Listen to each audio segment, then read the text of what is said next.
Don't worry, I'll be home soon.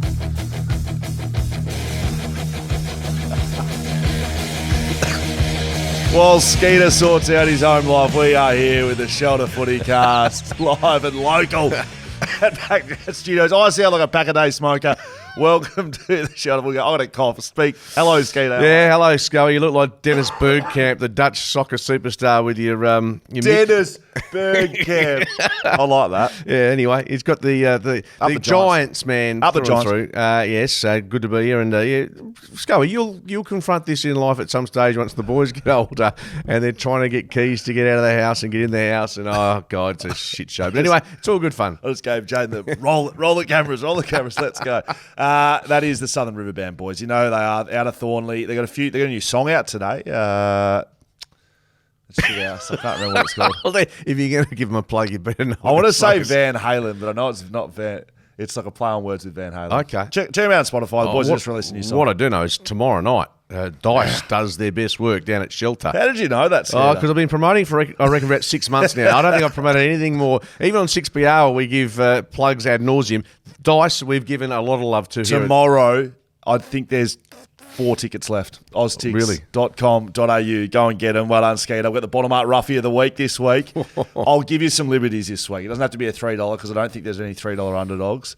And you know who I'm going for. So you're going to have to come up with something different. You've left me high and dry. Sorry, mate. That's us, I think, through the top of the show. Let's get moving. Stan Quaylen. Thank you very much. See ya? Stan Quaylen, yeah. See? Van Halen, Stan Quaylen. Yeah, got that, yep. Very good. Thank you, Skeeter. Let's get into the big moments of the round. Up the Giants. I will stay with that. Big pay deal.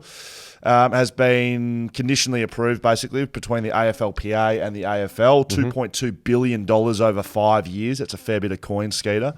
A couple of major points from that. Mid-season trade is on the table, according to this deal. So players will be able to be traded in the middle of the year. Do you like that? Or do you like? I actually prefer that to the mid-season draft. Yes. I certainly wouldn't say prefer. I actually, that resonates with me probably better than a mid-season draft. Yep. I'm not sure. Yeah, so they can both be held at the same time, or would we lose the draft in exchange for a trade? Don't have all the details at the moment. But what would you? Could you have both? It's a lot of posturing mid-season, isn't it? I think you probably could. Yeah, I think you probably could have the draft about the same time. Yeah, I think you could, couldn't you? Oh, I suppose. Because you'd probably be able to trade draft picks as well in the middle of the season. Jeez, it's getting a little bit of work. Skeeter and I are going to have to be all over the playing list. Travis Kelce very soon.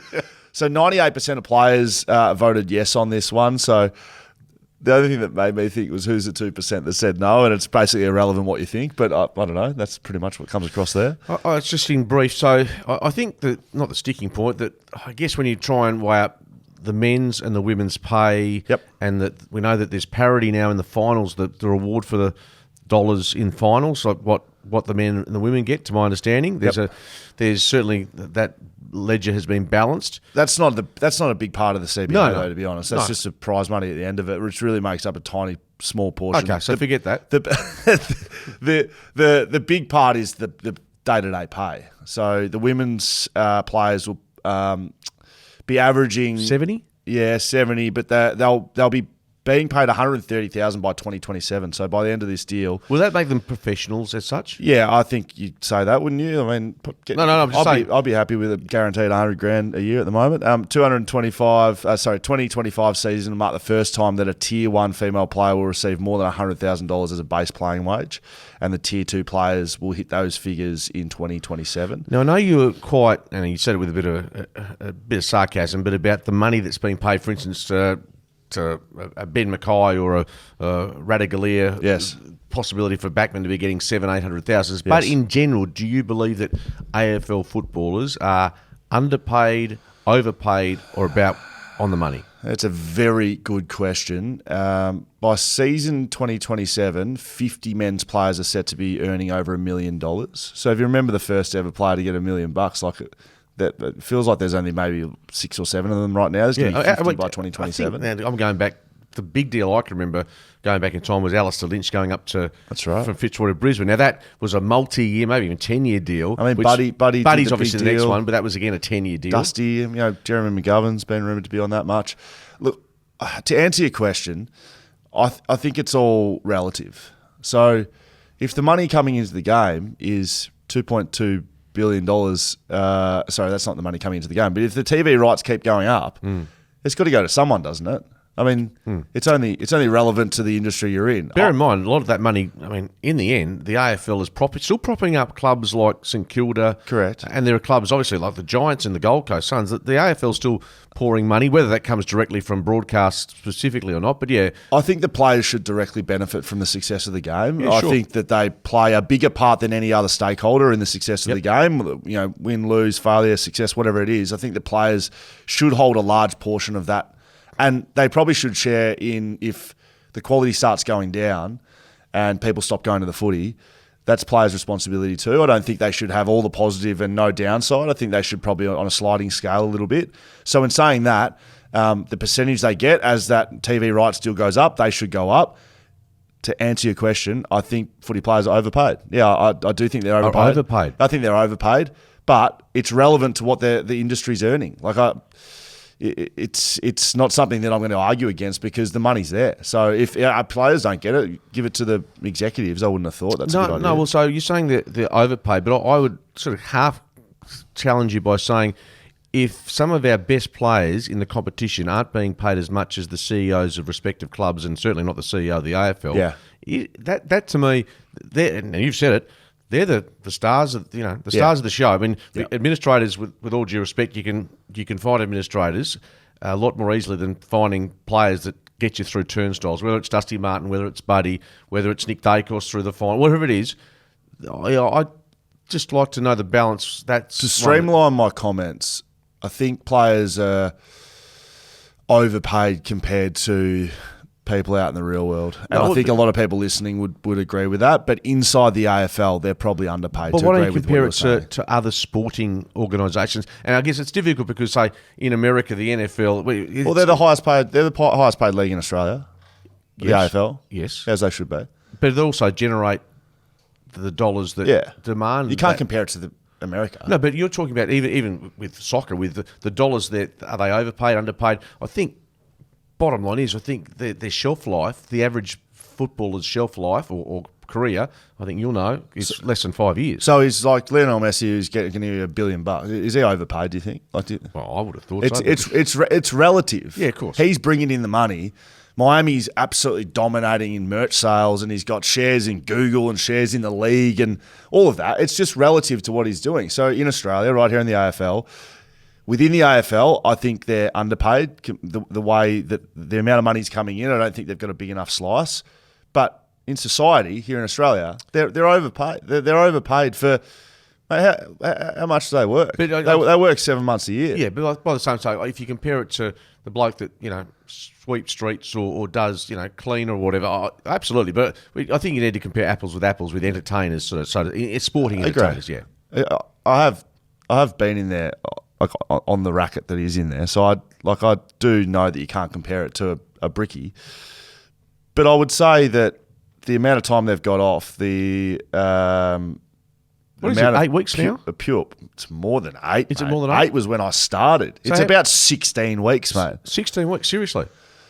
Mate, West Coast would have been done how long ago? 4 weeks ago? Yep. Pre-finals bye, 4 weeks ago. They start a lot earlier than finals teams, obviously. They're going back in December. Is that normal? As in, like they go back in December. So if they finish in August, if they finish this weekend or next weekend, September 30, they'd still go back in December. Yeah, like the teams that last longer in finals go back December 15, and West Coast go back December 1 or December 2. Yeah, and their young players might go back a couple of weeks earlier. Okay, that's a long time off skate. Yeah, well, I don't disagree. Anyway. A lot of time to either put on some... Don't worry, my view would have changed when I was inside. I would have said, give us more money. We're not paid enough. The grand final parade's back on the street, Skeeter. Yeah. I think this is a bloody good call. The Yarra River, as majestic as it may be, it's an absolute shithole. It's a shocking river. It runs through the middle of Melbourne City. And that was done, I think, in part because of COVID. So 100% with COVID. Getting back to normal, although it's a slightly different route, I understand, this year. So it better still be going down Punt Road, that main hill. Mate, that is... Apart from the grand final day, the 2 grand final parades that I participated in, coming around the corner at the top of the hill, I think is it Punt Road? It doesn't feel like it's Punt Road. Punt Road. I'm thinking more the CBD. Punt Road's obviously Richmond way. Yeah, but like at the MCG, have you been to the parade? Like it's next to the MCG. Yeah, well, it's next to the MCG. Can I say that it historically has not gone to the MCG? It is gone and finished at Parliament House. Historically, I'm just telling you. I've been in two of them, and they both ended up the MCG. Well, most ones that I've been to and covered have not ended. What year? What year was this? We're talking here from 90s through the 2000s. They went through the CBD and ended up with, say, Nick Revolt and Scott Pendlebury, for instance. I think it's Government House or Parliament House in the city, and they stand on the steps. So we started at Government House and finished at the MCG. Yeah, that's. But Government House is about 400 a kilometre from the MCG. Yeah, no. So I never finished at the MCG back. When? Well, we can get. You can't say never. Because I tell you, in the last 30 grand final parades, I reckon there have been very few end at the MCG. Very few. Maybe the last 3 or 4 years, but that's about it. Know your role and No, I wanted the fucking Giants theme song, Jaden. Come on, switch on, please. Look, I remember chasing Tony Lockett up the streets of Collins Street or Burke Street, and the only time you get to speak to Plugger was when in the car, because when he's in the car, he can't move. Like in 1996, is that what you're talking about? Yeah, but this is going back 30 years. Fuck me, like they. We'll just go back. Used to not have seatbelts in cars back in the day as well, mate. Seriously. Sorry, of course, and you can't go back to knowing things from before you were playing. Of course. Well, I don't like to generally speak about those things because. What history? Or was it just about your era? And that's it. Get the rest of the time in footy can go and get rooted. Yes, that's correct. Okay. So what was the point of that conversation? Well, I said that it used to not end at the MCG. You said, it always ends at the MCG. I said, no, it hasn't always done that. All right. Anyway, if anyone's listening along still, I would like you to send into the Shelter FootyCast. Send me an email or hit us up on social. Shelter FootyCast on socials. FootyCast@shelterbrewing.com.au. I want to know the exact route of the grand final parade for the last 50 years. Yeah, I want the route, 50 years. Okay. All right. The route. Okay. What? It's a route in Australia, we call it. Of course it is. Don't make me laugh today, Skeeter. Luke Shuey's becoming a coach. He's done at the West Coast Eagles as a player, and he's stepping straight into the development coaching ranks. Thoughts on that? Oh, look, he does a terrific job, I'm sure. Will do a terrific job with the young players.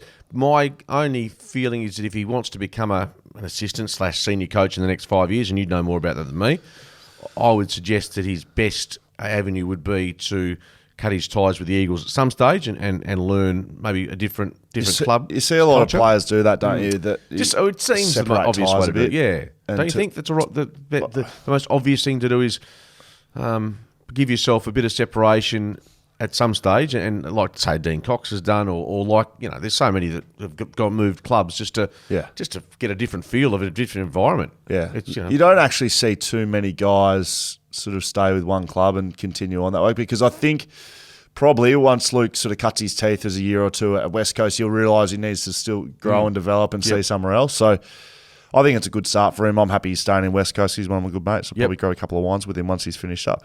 Matty Rosa is moving to Victoria. He's a West Coast Eagle, Gold Coast player, played over 200 games in the AFL. 207. Yeah, really good effort. So he played 160, 170 with 168, West I think. And then topped him up with Gold Coast. He then came back here, was a development coach, like Lou Shuey's going into at the West Coast Eagles. I remember having a conversation with Rose in 2020. I retired. His contract was up at West Coast, and he had the opportunity to sign again with West Coast and continue down the coaching path, or go and do what he ended up doing at Peel Thunder as a GM role down there. My advice to him was, and not saying I've made him as a human being, but I thought it was a good opportunity to get outside West Coast, as we just spoke about, experience a different system and get that administration experience, which he went and did. I signed with Peel at the same time, so we both rocked up at Peel day one basically. And I only knew him as a teammate. And what he was able to do from an administrator, I was extremely impressed with. Like, he was very, very good at his job. So he's been hired by Essendon to take over from Adrian Dodoro. Yeah, 25 years essentially at the club. And it's a good stint. It's a really good stint. And I guess the key plank to this appointment is Craig Vozzo, who we've known Matt really well, and obviously Matt's got a grand final to prepare for on Sunday for Peel Thunder. Yep. And look, the dealings I've had with him, terrific. He's a really decent fellow, good operator. I think he's just a good human being, and that's apart from being a good administrator, you just want good people in your organisation. That's what Essendon have got. From a opportunity point of view, I think he's walking into such a great opportunity. As you mentioned, Adrian Dodoro, he's been a good operator, but he's been there for 25 years, and fresh set of eyes. And Essendon fans, they want someone new. So I think as long as Rose doesn't go in there and pull too many big shots and gets a couple right, they'll be like, well, have a look at this guy. He's ticking all the boxes. And such a big club in Melbourne as well. Like you said, under Craig Vozzo, I think it's a great signing, and very happy for Matty Rose. They would have seen the Bombers sitting back with the top 5 for part of this year. They'd be sitting back right now watching a team they hate, they despise in a prelim final in Carlton, and thinking, that should be us. We should be doing that. Like, when are we going to be doing this? Because they've had the drought-wise in terms of playing finals and success, not too dissimilar to Carlton. Yep, that's correct. Simon Garlick and Don Pike rumoured to be head-to-head for this CEO job at the West Coast Eagles. You got any more news on that? Any thoughts and feelings? Not only the fact, I think if you're lining them up, I think Don Pike probably, and look, the consultancy recruiting group will have a list of players, male and female, and top execs from inside footy, outside footy. Will you get any input, do you think? We'll get very little input, zero input, in fact, Scully, as you... as I will. As you will.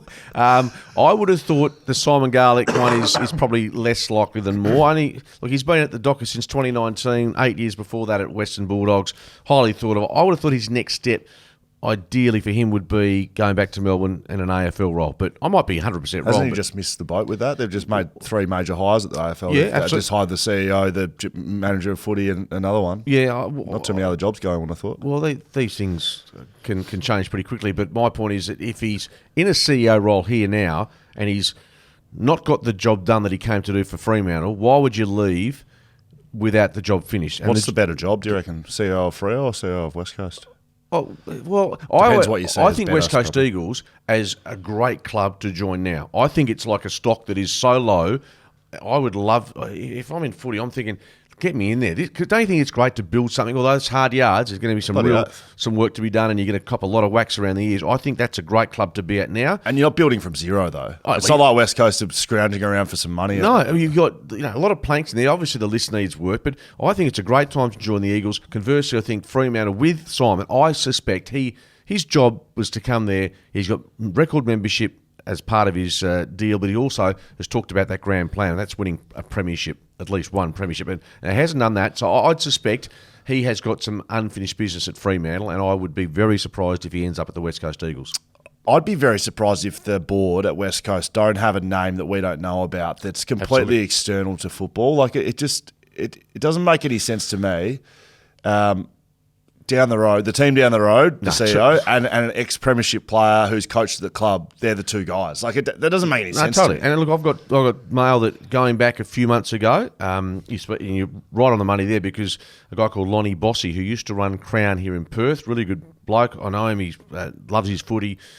There may have been some discussions with him, for instance. So a lot of people go, "Who's Lonnie Bossy?" But he's a good administrator in terms of outside of footy, but also loves his footy. So I'm sure there's maybe a dozen or 20 that they'll, in that space, that they'll at least consider before they, maybe go on their merry way and appoint someone. In the end, this is a business. This isn't coaching a football team. And yes, you need some knowledge of football and sport and the ins and outs and the politics of that, but I would think that the major deciding factors would be a business acumen and how you could run a business. It doesn't hurt to, a bit like Tom Harley at Sydney, know your footy, it doesn't hurt, like as Nizzy has had, that footy background and also the business background. So that's the ideal one, I think. But you're right, they could go in a completely different direction, but I suspect not.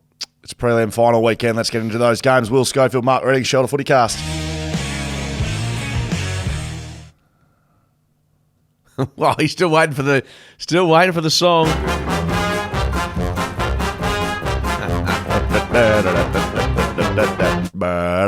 Collingwood v GWS 5:50 Friday MCG. Orange Tsunami is coming. Collingwood just sitting ducks as far as I'm aware and thoughtful about this. I've got to say, you've just won over the Collingwood faithful on social media. They love you, don't they? Bottle Mart Roughie of the week. Start your footy weekend at Bottle Mart. Grab your shelters where Bottle Mart has you covered. I don't even need to get into this game to tell you who's winning this one. That's bloody right. GWS gets this done, Skeeter. Yeah, you know what, Collingwood faithful. I don't know if it's the last couple of weeks on Twitter that I've won them over with, or maybe we might, single-handedly won the 2018 premiership against them. They're probably harbouring those feelings a little bit for a while as well. I live solely in the heads of Collingwood fans for forevermore, and I enjoy it. Last time these sides met, GWS lost 65 by 65 points. We did that game. And their second lowest points scored of the year. We did do that game. Yep. Well, I felt like at the time when we were calling that game, they tried to play. Maybe they didn't have their game that we're seeing right now going. It was like the beginnings of. I remember calling it and saying they're trying to match Collingwood at their own game, but they're not good enough. You remember? I remember talking about that at the time. They got smashed by Collingwood. Did they go pretty hard at Nick Dacos? They did. Yep, that was an occasion. Yep, which you were calling for. Yes, and they dropped it. Whether they do that this week. I'm not 100% sure. It's interesting, isn't it? The line, I've read a couple of articles about, showing bravado and physicality in finals, but bottom line is the Giants, you're right, it's almost a distant memory, the team that played at the MCG on Mother's Day that day. I don't think that's right. I don't think either side will be looking too much at that game, to be honest. No, exactly. They've both evolved from there. Yeah, and look, I know you're very big on the Giants, and so am I. But there are some good numbers from Collingwood's perspective. They have a 100% win ratio this year when they've won both the contested possession and inside 50 counts. So, I suppose many teams would have that. If they win those, they're probably 80, 90% anyway. But yes. Collingwood, their style of footy, you've had big doubts about them in finals, coming into the finals. Yes. Did the Melbourne victory give you cause to think maybe I'm wrong, or did it solidify what you think? No, solidified. Solidified. Like Melbourne should have won that game. I agree. Well, yep, I agree. And now we're asking for Simon Goodwin to be sacked, and they need to revamp the list. Melbourne should have beaten Collingwood in that qualifying final. Yeah, bad kicking's bad footy, as I say. Yeah, correct. So look, Collingwood find a way to win. I can bang on about GWS, and hopefully everyone knows I've got my tongue in my cheek, but Collingwood find a way to win. And they've been the best side all year, and they've got a home prelim final in front of 95,000 Collingwood fans and about 400 GWS fans. So they have everything going their way. The contested ball stats is an interesting one because GWS has been significantly better and dominant in that area of the game. I've got to say, the last couple of matches I've called for them, a guy called Tom Green has been enormous. Star. He's been enormous. And you've got the silk of Whitfield, the outside, Cornelio and Kelly. But you look at Tom Green, and if you're looking for that, what's the equivalent of Collingwood? Is it Mitchell who does that grunt work? But he's such a much bigger body. He's a beast. What's Collingwood's biggest strength, do you think? I personally think their backline to me is just right with Murphy and Moore. Is that right? I think it's pretty. Well, if it's not their biggest strength, it's. I think that those two blokes make it extremely difficult for opposition sides to score. What do you think? I was going to say that's their weakness. Their defence. I was going to say their backline's their weakness. They're a great attacking defence. Absolutely. I don't think Darcy Moore.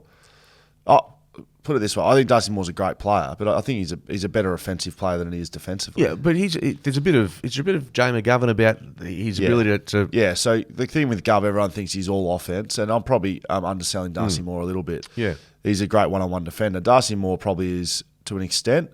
I don't think Collingwood's strength is their backline. Their strength is their run and their carry, their dare, their aggression, their brutality through the middle of the ground. Absolutely, there's no question that this is where the great matchup is on Friday, because you've got both teams. I think they're a bit similar in that sense, I believe. The way they move the grip ball, yeah. Yeah, they really try and spread the opposition. I say the defence because I still think that they've been strong enough through the year. I just think those two players and the team defence, I know Melbourne should have maybe beaten them, but I still really like Collingwood's defence. The Giants are averaging 95 points per game, the most of any finalist at the moment. Tom Green has 29 plus disposals in all games against top 8 sides this season. So when the chips are down, he goes to work. I would think if they kick 95 points on Friday night, they win. Yeah, I don't think they will, but I think if they kick 95, if they do, and Collingwood's around that mark as well, we're in for a cracking game of footy. I think GWS, I think their strength is their backline. Where's Buckley and Sam Taylor? Sam Taylor and Connor Iden are both in the top 5 players in the AFL for one-on-one contests. Jack Buckley is an absolute superstar. I'm sorry, you can tell me otherwise, but it's not. So there's 3 players that I think go to Jamie Elliott. So Iden goes to Jamie Elliott. Taylor goes to Myercheck. Jack Buckley, I don't know where that leaves him, but he'll play on someone of some sort of height. Mason Cox. So is it Cox or a Darcy? It's Mason Cox. Pushes forward. Buckley goes on Cox. I think GWS win those 3 matchups. So where are the goals coming from Collingwood? Yeah, well, they need their mids, whether it's a DeGoey to push forward and do some damage. Whether it's their defence is outstanding. I still think Collingwood's defence. They're key players, who you've mentioned. I think Collingwood's defence and the Giants' defence. Yeah, there's an argument to say that the Giants' defenders have probably just slightly got the advantage in terms of the quality, but there's a heap of talent there at Collingwood. Who takes Toby Green, Maynard? Yeah, that's what we want. Yes. Yeah, Braden Maynard v Toby Green, and it's like putting a battery with plus on it. It's just something's going to explode, isn't it? Something's going to happen at some stage. Haven't you been calling for Toby Green to be suspended all year? What? What? Well, yeah, you retired Franklin. Is the Toby Green narrative? I predicted Lance Franklin would retire mid-year. Yeah, but you know how I've been banging on about Toby Green winning the Brown. Haven't you been saying, is he suspended? Or is that Paps? Maybe that's Papalea. I'm not a detractor at all of Toby Green. Okay. I would have him almost first picked in my side if I was putting together an AFL team right today. I hope if that is the matchup, they go hard, but not too hard. No, because there's obviously an issue. Well, I don't think Maynard will, but I think Maynard's had his little scare in the night, so he's going to be. But I just think they're 2 players I'm really looking forward to seeing. The midfield matchups are terrific. If this match wasn't played at the MCG in front of 90,000 fans, I know they've travelled well, won at 11 different venues this year. It's got to be worth a couple of goals to Collingwood, doesn't it? I think so. Like the home crowd, the feeling when GWS run out. The only thing is, GWS get this everywhere. They don't have the support. It's not like a Brisbane Lions who get this massive home support at the Gabba coming to the MCG. GWS do this, and they've won at every ground. And do you know what I mean? It's not. I don't think the home crowd advantage against GWS would hurt, like a West Coast, for instance, or a Freo, or these teams that have these massive home crowds. Yep. GWS doesn't have that. We haven't spoken about him. Nick Dacos is back skater, so Josh will certainly be happy getting those 2 boys together. But the last time he played GWS, he had 41 disposals. I don't think he's playing if this isn't a prelim final. I saw some more footage of him during the week. He's half limping. He hasn't played any footy. He's done 1 full match sim last week. I don't think his fitness will be an issue. He's an incredibly fit player, arguably the best player in the AFL. So all those things I'm not doubting. But I'm telling you right now, finals footy is different. Well, that's the pressure will come. And whether you're Nick Dacos or Will Schofield, where there's a huge disparity in talent and quality, you're still going to find it difficult having 6 to 8 weeks off and then coming straight into a prelim final. It's just a fact, mate. Do you think he will play, given that Craig McRae has sort of alluded to the fact that he might not play his conventional role that he does, whether that's slightly changing up, playing him a little bit more forward to try and maybe alleviate some of that that heat on him. But you're going to play him if he's fit. He's trained pretty well. That's what the mail out of Melbourne is. You're suggesting that he's probably not going to be 100%. It's just the eye test, mate. Just looking at him. Yeah. I just don't think he looks 100%, and I don't think really see there's a way there's going to be. But they have to play him. It's a prelim final. He's their best player. 100%. And Flynn's going to be available. Is it Flynn or Briggs? Briggs. Briggs, the Briggs is good to go. At the shoulder, but he's okay to go. They had a captain's run this morning, the Giants. I like Briggs as well. He's got a bit about him. Yep. They're a team which I think if you're not a Collingwood supporter tomorrow night, you're desperately hoping the Giants get through. But from a grand final perspective, there's still that slim possibility of the biggest grand final in the last 20 years. If GWS don't win, at least their social media have been the best in the land over the last 4 weeks. It's been outstanding stuff. You seen that? I've seen some of it, yes. Taylor Adams is out. He's done. Hammy. Small hammy. He's not playing in the granny. Not playing in the granny, mate. Bit like, was it Holmes last year for Geelong? It's a hamstring. You get to just wrap them up and good to go. So, unfortunately, that's the way it's going to go. Brisbane v. Who are you picking? Well, I know who you're picking. I already have. That's all right. I'm thinking Collingwood will be able to win by a 1-39 margin and just slide into the grand final and find themselves again in the chance to win a flag. They get to many grand finals. They don't win too many, but this team at the moment under McRae playing really good footy. But you're saying they don't have the style to perhaps win a GF. Well, we might see a bit. We might see whether your claim is franked. We will, and don't worry, there's people all around the land collecting receipts of some of my actions over the last couple of weeks, so I'm going to cop it from pillar to post. Yes. So that's why I'm going so hard on GWS. Still waiting for you to run a naked lap of Optus Stadium, but anyway, we'll get to that. You would be. You'd like to look at that. Oh, Brisbane, really, yeah. Brisbane, yeah. Brisbane v Carlton, 3:15 Saturday. Bit of a strange time. It is it overlaps with the NRL, but anyway. That's what they're trying to do, right? They're trying to overlap with the Broncos. Do you think that's what they're trying to do? I don't know. Why would you? To be honest with you, they're probably trying to make sure that Carlton can get back to Melbourne that night. Yeah, that's if they win. That's a good point. Yeah, Carlton won 11 of their past 12, only losing to GWS along the way. Shout out GWS. Last time they met Brisbane, they won by 23 at Marvel Stadium. So they have the form coming in here, Carlton. Mm-hmm. How do you see the game going? Well, at the Gabba, I think Brizzy's won 7 of their past 8, and won, in fact, the last 7 matches against Carlton. Average winning margin, 31 points. Look, there's more questions against Brisbane than Carlton because I think Carlton's achieved beyond what, you think at the midway part of the season. We know poor old Michael Voss was under the pump. So I think they've had a really good season. But when you get this close, as you said, no point saying, they've had a successful season. You're one win away from the biggest game of the year. So use our friends playing down at Shelter tomorrow night. Dice. You don't just have a roll of the dice and think, no. Let's have a good crack at it. If we don't get it, you're in a prelim. Yeah, you're desperate. You need to do everything to win. I just think they're a bit banged up, though. That's my concern about the Blues. Blake Acres collarbone, Sam Doherty shoulder, Harry Mackay concussion. Paddy Cripps is. I don't know. They are a bit banged up, so that is my concern. And Brisbane have been sitting back, just chilling for a week and a half, just getting themselves right. Jack Payne, I don't think will play, the Brisbane defender. What's the suggestion that Brisbane beat Carlton, by the way, last time? Jaden didn't put a comma in, so I did think so. Anyway, that was at Marvel Stadium, by the way. Yes, so, it was. And I didn't correct you because I thought, no, there's no point doing that. But the interesting one, selection-wise, Jack Payne, ankle, I can't see him playing.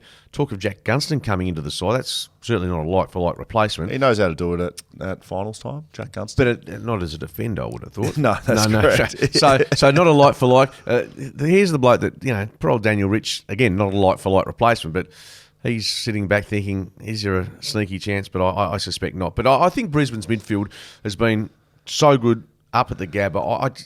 I just can't make a case for Carlton. In fact, when I guess your bottom-up roughie of the week is the Giants. We're giving you that. Is that? It's been given, yes. It's just straight out a victory, is it? I think so, mate. Mate, they're playing Collingwood, who have finished top of the ladder, playing at home in the MCG. He couldn't be bigger underdogs. Like, why are the odds so good? $1.55 for Collingwood. Seriously. So they're $2.30. So it's not that rough. But anyway, I think that it's the most likely of an upset this weekend. So, but look, can Dunkley, can Lachie Neale, can Carlton shut down their mids, which have been prolific up at the Gabba? It's a mighty task. They have lost prelims up there before, though. If you want me to give you a roughie, and I'd say this would pay over $3, bottom up roughie of the week. Start your footy weekend at bottom up. Grab your shelters where bottom up have it covered. I'll take Brisbane by 10 goals. Well, you've actually stolen my march because I'm taking Brisbane by over 40 points, which would be about that $3 mark.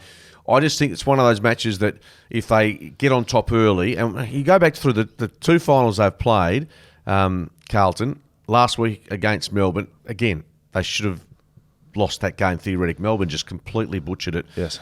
No denying the Blues, their character, they were gallant, they got a result, but you win that type of match and the emotion from it. I just feel that Brisbane have been close to the second best side all year, if not the best side. Collingwood finished minor premiers, but I think the 2 best teams will get there. Some player notes on this one, Skeeter. Lachie Neale's averaged 30 disposals, 15 contested possessions against Carlton over the journey. Paddy Cripps does not like the Josh Dunkley matchup. Only had 8 disposals and 2 clearances in 60 minutes. I think he got injured that game. Thank you, Jade. Yeah.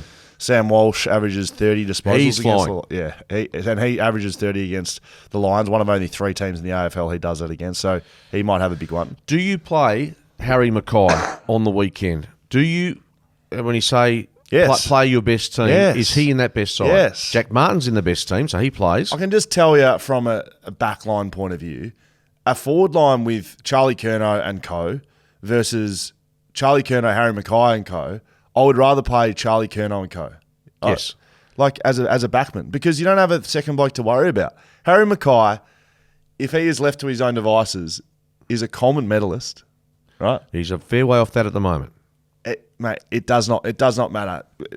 I agree. I agree with in your form, premise. out of form, you play Harry Mackay. I agree with your premise. And you know what? What we've seen from Charlie Curnow during the finals, because for whatever reason, and there's been so much attention on him, he hasn't really fired a shot yet. Harry Mackay may not play a good game. He may not kick 8 goals. But he's a bit of a distraction. Absolutely. Yeah, that's fair enough. Absolutely. You have to play him. But by the same token, when he gets his chances in a final, he needs to step up, because he's a quality. If you say, a Coleman medalist potentially, he needs to. If he gets 2 or 3 looks at goal, he has to be kicking 2 of the 3 goals. You can't be butchering chances in finals, because they're the things you remember players by. So he missed last week, right, with concussion. Is that right? Is that fair enough to say? Yes. He's got concussed in the game first before. final, he missed one from the top of the square and missed one from inside the square. Right, but he had a couple of shots on goal. He had 5 marks. He was contributing, and then he got knocked out. So I don't think we've really seen anything of Harry Mackay at this. No, I just think he needs to prove. Series. I think he needs to prove. A bit like, we've seen Joe Danaher question marks over him in big finals. He stood up in the last final against Port Adelaide in the qualifying final. I mean, against, they may as well be playing West Coast. Wiped them. Well, sorry, you can only go to bat and bowl against who you're playing against. That's a good point. So Joe Danaher, show that. I just want to see Harry do it. And he doesn't have to blow the house down and kick 6 or 7, but just do what he say. Kick his 2 goals, at the very least provide an option outside of Charlie. We're both taking Brisbane by a lot. I think so. It's just they've been sitting there, they've been licking their lips, they've been waiting for this emotional roller coaster. It reminds me of you guys up against Melbourne. Yeah, Pre-Lim final. I didn't want to say it, but that's Is that right? Yeah. I remember the meetings beforehand, and Melbourne had this. They were this contested ball beast. Their midfield was firing. The Melbourne fan base had got around them. They had this beautiful story. Somewhere along the plane flight across the Nullarbor, that went out the window, and it's going to happen. Unfortunately, and not knocking Melbourne on that case, but and you look at what there's some similarities. You'd had a really tough qualifying final against Collingwood. Yep. One of the best finals I'd seen live. Yeah, so look, I hope I'm right. I want to see 2 cracking finals, but I just wonder about Carlton's ability to match them. We probably won't come back on this. If Collingwood doesn't win this grand final this year, is that a massive failure from that group? Given their dominance this year? They've won them on a premiership. They made a prelim last year. Under your words, if you don't win the flag, it is a failure. But I mean, they are hard to win, Sky. So I take a step back and say, if Brisbane come out and go brilliantly, if they win their prelim final and win the grand final, they've been around the mark for a while as well. So you talk about sides that deserve them. It could be Brisbane that deserves it this year. You're not turning, are you? I'm just saying. I'm not saying they're going to. Oh, yeah. I have no issue with Brisbane winning. I reckon Chris Fagan's outstanding, and I'm in a deep dark corner at the moment. I've written Brisbane off since about round 6. Collingwood hates me. I love GWS, and Carlton can't win, and I'd love to see them in it, but they're going to make the grand final. So there's a big potential Brisbane play Collingwood in the grand final. Massive chance. You can revisit that those grand finals from 02, 03, I think it was. Will Schofield, Mark Redding, Shuttle FootyCast. Waffle Grand Final this week, Skeeter. Yes. Peel v East Fremantle. My boys, Peel Thunder. I tell you what, it's like that festival of footy at the moment, the Giants and the Thunder. Yeah, it's like those two sort of homeless children sort of finding their way into a beautiful warm bed. And, I say that with all due respect. The Giants are not the ugly ducklings. They have been, there we go, the Giants, they're coming to town. Can you believe, by the way, that I was just thinking of the Giants, one team that beat them this year? West Coast. West Coast Eagles beat the Giants. That's crazy. That's crazy. Round 2 or something. Anyway, so what we're talking about? Peel Thunder. Peel Thunder, big story this week. And I'll say that I did break this on radio that John O'Marsh, I thought it was a hamstring, told it a hamstring. In fact, it's an adductor. But he injured himself at training at Coburn about less than a week ago. Had scans, no good. He's out. Kicked 20 goals, 12 this year. That's a big blow for East Fremantle. It means Dylan O'Reilly probably comes back into the side. He's had a hamstring injury. But Billy Monahan with a bit of adjusting to do to his forward setup. Very impressed with Jeff Valentine and Peel last weekend.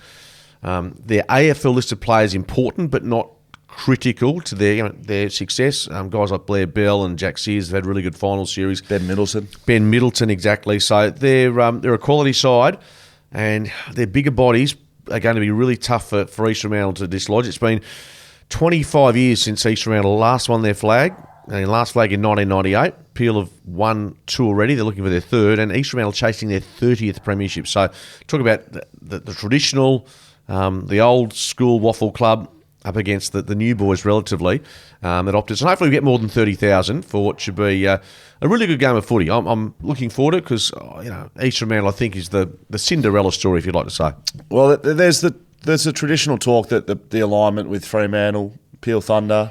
Do you buy into that? Look, I've been into the system. Peel's work pretty hard to make sure their local talent is the forefront of that footy club, and they run the footy club. And to be frank, the Freo guys come down and they barely train and they come down and play. And the people that are driving that footy club are Peel people. So I don't quite buy into they've got all the Freo players and that's why they're there. They haven't been there. They weren't there last year. They went the year before. Like it's still difficult to get there, and you've got to be able to do it, and you've got to be able to build the talent from within. So I'll be big on Peel. They'll actually be wearing black armbands for my brother Jace. Matty Rosa very nice. Messaged me, which I think's pretty bloody special. So I'm all over Peel. Get stuff for East Freo. You're like the Collingwood in my eyes. You can piss right off. Pam Baker, 284. Long time. This is we're into listener questions here. Scott. Long time BackChat listener. Who's going to win? Waffle Grand Final. Who are you picking? Well, you've made me check my selection now that you've mentioned the sort of the personal nature of it. Pick East Freo. I'll pick East. From a footy perspective, it'd be nice to see a new club win it. Okay, go Peel. Long time BackChat listener. This is from Pam Baker. Just booked into the dodgiest of dodgy hotels in India, but feeling safe in my room listening to you guys. Like a Vindaloo curry, we are, though. We go straight through you. One ear at the other.